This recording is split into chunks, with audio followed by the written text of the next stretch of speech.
Hey, what's up guys? We are back with another post GW update.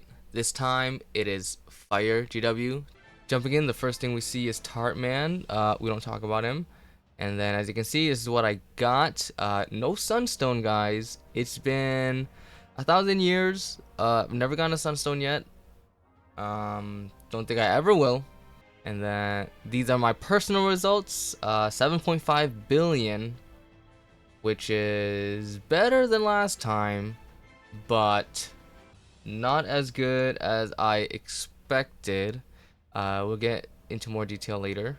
When it came to the rounds, however, we did do pretty well. I think last GW my crew got 1 win, so we kind of reversed the record compared to last GW, which is nice. So my first setup is EX Plus. It is nothing crazy. I've already made a video about it, and it's one button, which is Percy's third skill. And yeah, it's pretty free to play. You just need one Percy's sword, and you're good. Mainly focuses on getting enough triple attack for Zeta. And yeah, and it doesn't even use Ouroboros. It uses the Lucy Manichera. Alright, 90. Also kind of straightforward. It is very similar grid. Honestly, the difference is the Crimson Axe, Michael's weapon, and Opus should be I think I was using Freyr key for 90, and then pretty much just one additional button. You quick summon Bubs and press the third skill, and it should kill in one turn. 90 was also pretty easy. Obviously, if you had Whamdis, completely different story. Now, Nightmare 100 is a different story. So this GW, I was honestly expecting to do much better. Even though not having Uel and Whamdis and that freaking new Elemental Belial series summon, I just thought there's no way the gap would be much bigger compared to last GW. But boy, was I wrong. Luckily, this was still able to 2-turn consistently, and I also had to bar my Fenny Staff, because otherwise, there was probably no way I was able to clear it consistently, because I also don't have Ouroboros, which that's gonna be a recurring issue.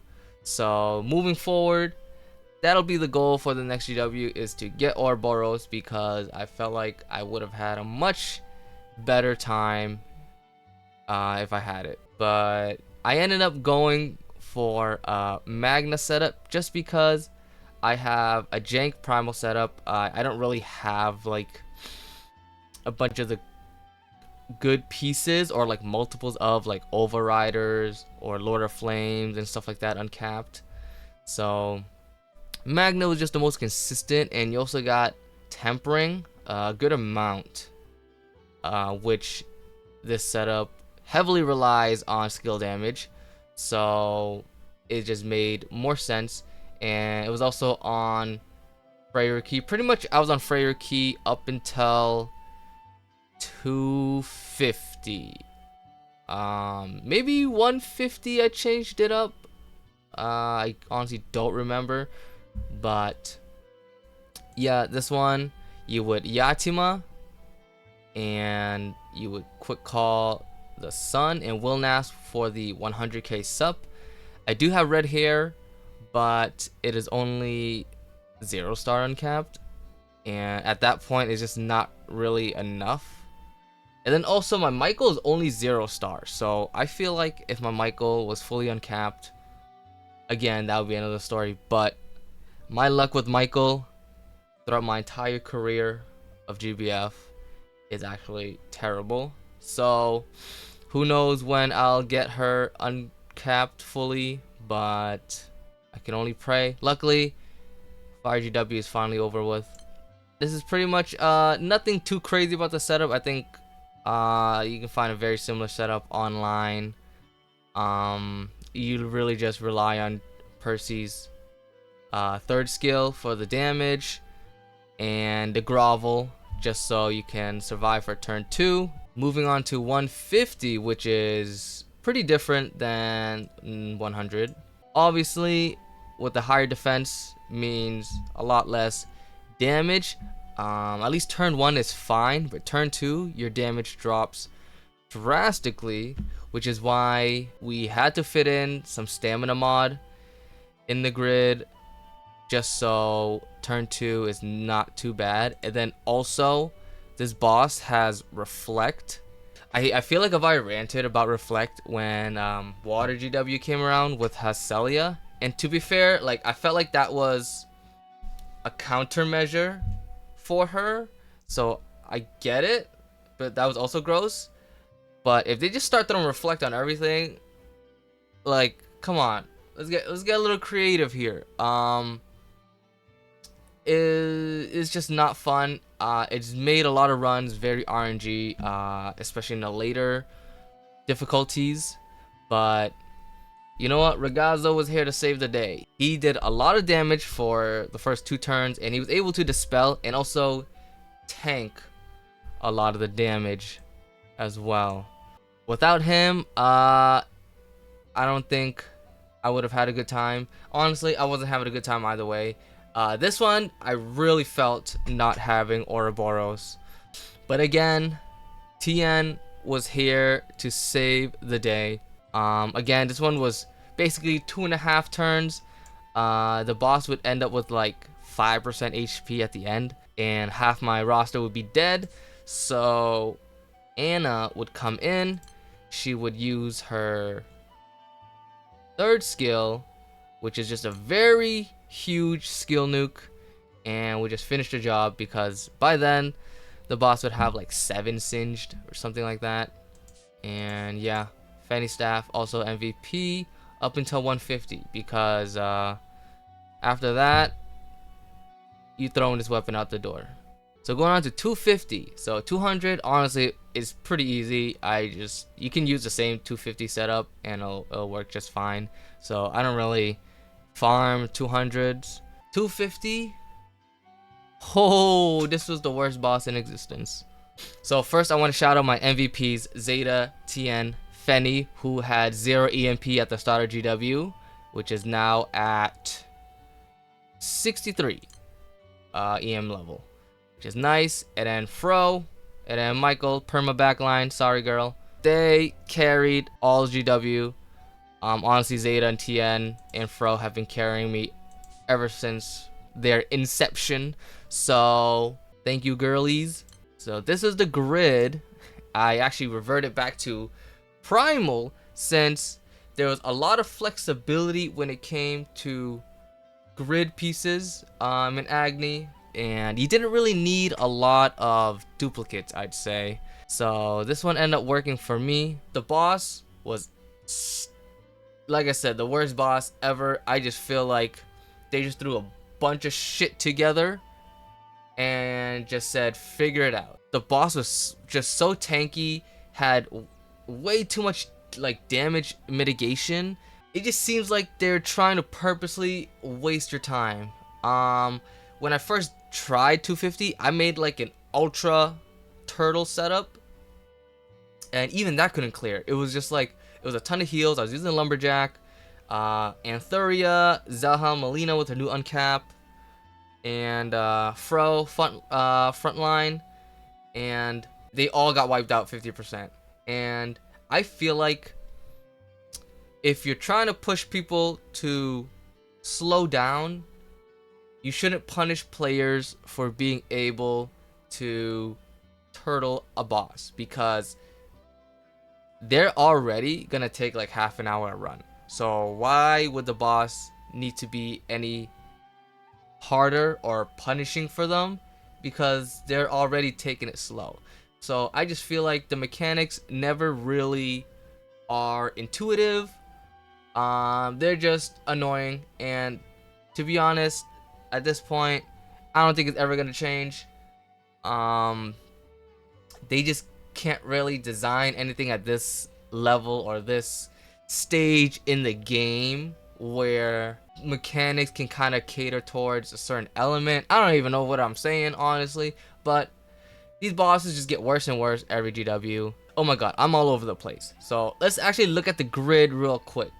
Obviously, you need a lot of defense and HP.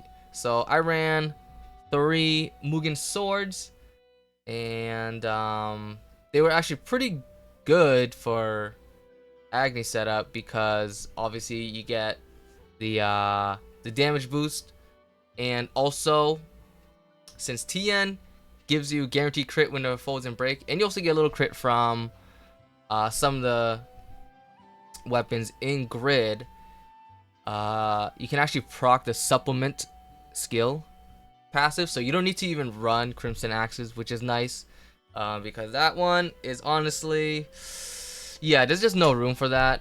Lord of Flames for the defense, and the damage cap is kind of there. I don't really think I'm capping most of the time. I have 1 Kumbera staff, not staff, spear, axe. I don't even know what the heck it is. It's tempering. Yeah, this setup uses a lot of skill damage. And then you got 1 overrider. You know, 2 would be nice, but honestly, I don't know if I had sustainability to run 2. Also, I don't even have 2.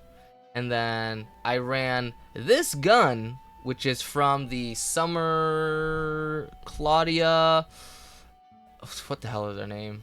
The Summer Maids, Dorothy and Claudia, I believe. And yeah, I actually pulled 4 of them back to back when their banner came out. And then I believe, yeah, I was on Stam mod, and I used the gun for Tien because she does get Assassin. I just want to make sure she hits as hard as she can. Also works with MC. And obviously we were using a new Exo bow. I've seen people use Shiva bow, which is nice because it also has Defense Awakening and very similar Ogi effects. But obviously I do not have that one done. Summons, pretty straightforward. Everything's fully uncapped except for Michael. And my Agni actually is only 230. So if you had 250, this would have been a lot better. On average, this run on full auto was about 15 minutes. The main issue with this boss is that it is very RNG heavy. Like, it could be very slow or very fast, and it all depends on when you hit certain triggers. Obviously, when Fenny dies, because honestly I underestimated Fenny. She is so good. She saved my GW. Honestly, Tien and Fro saved my GW. Honestly, Zato, you know what, I love them all. But sometimes I'd have runs where Fenny doesn't even die once. Sometimes Tien doesn't even die, because the whole point is to have Tien die after she inflicts a good amount of permanent debuffs, and then Fro comes in and kind of just stabilizes the run. But so much RNG. MC sometimes dies because of the repel. It just depends on when it comes in. I've seen a lot of people use UL, and obviously her weapon, which was really good, gives you more skill damage, and obviously ignore defense, which is pretty broken. And now that just kind of widens the gap if you don't have her. Now, could you say that me not having UL is a skill issue? Maybe, right? You know, but the idea is that even if you had her weapon, that weapon is not as generic as, you know, let's say a Crimson Axe, you know, the Pain and Suffering series. And you can only really make full use of it if you are Agni, which fortunately I can run like a poopy version of Agni. But again, I just feel like the ceiling for Agni is just getting a little too high compared to Magna, because Agni will always have more stuff. They will always get more stuff and more tools to work with, right? And to be honest, that's nothing new. You could also just say I'm complaining just to complain, and you know what? You might be right.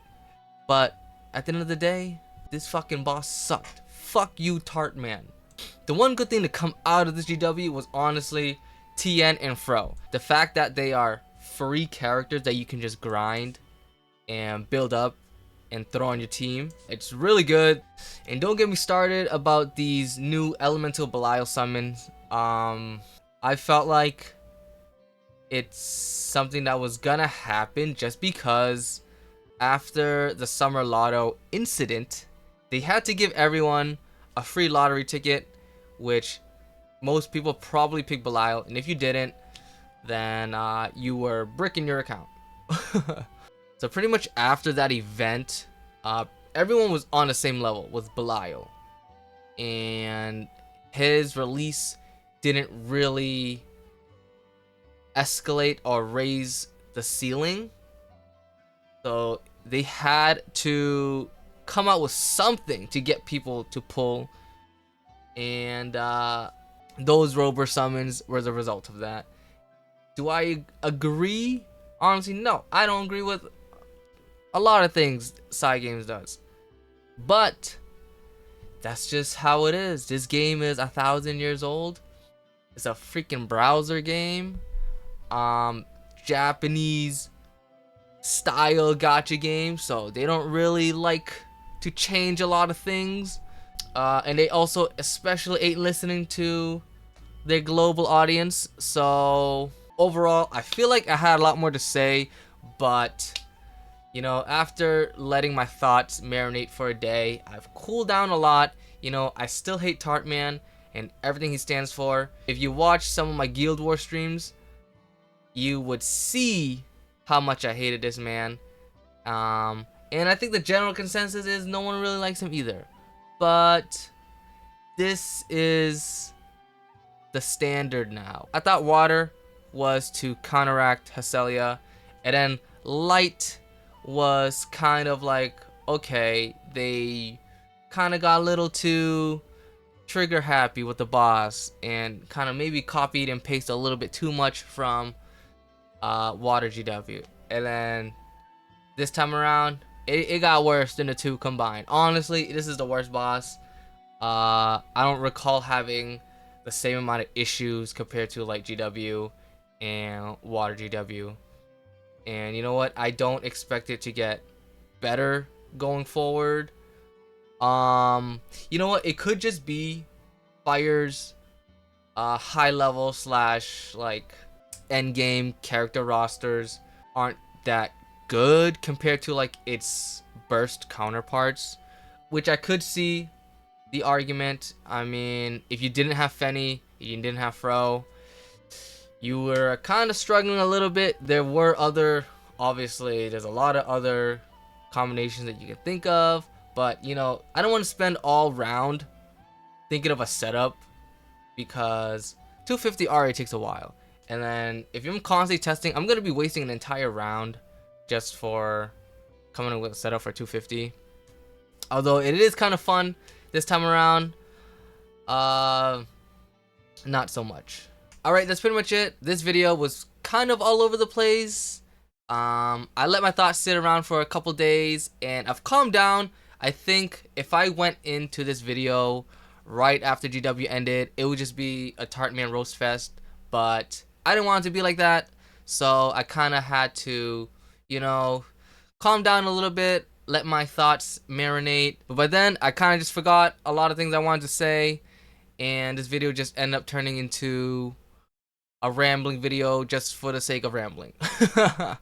But again, it doesn't change the fact that this boss sucked, and I am not looking forward to future GWs if it's gonna end up looking the same as this. Now, I do know that the next GW is gonna be Dark favored, and luckily, Dark has a much better roster, in my opinion, for 250. 100, 150. Uh, uh, yeah, I don't know if I'll survive personally. Hopefully this GW wasn't as bad for you guys, and if it was, just let me know. This is a safe space, okay? No tartman will be here to harm you. You can let it all out, and I hope that you guys got the rank you wanted. But that'll be it for me. I'll see you guys next time. Peace.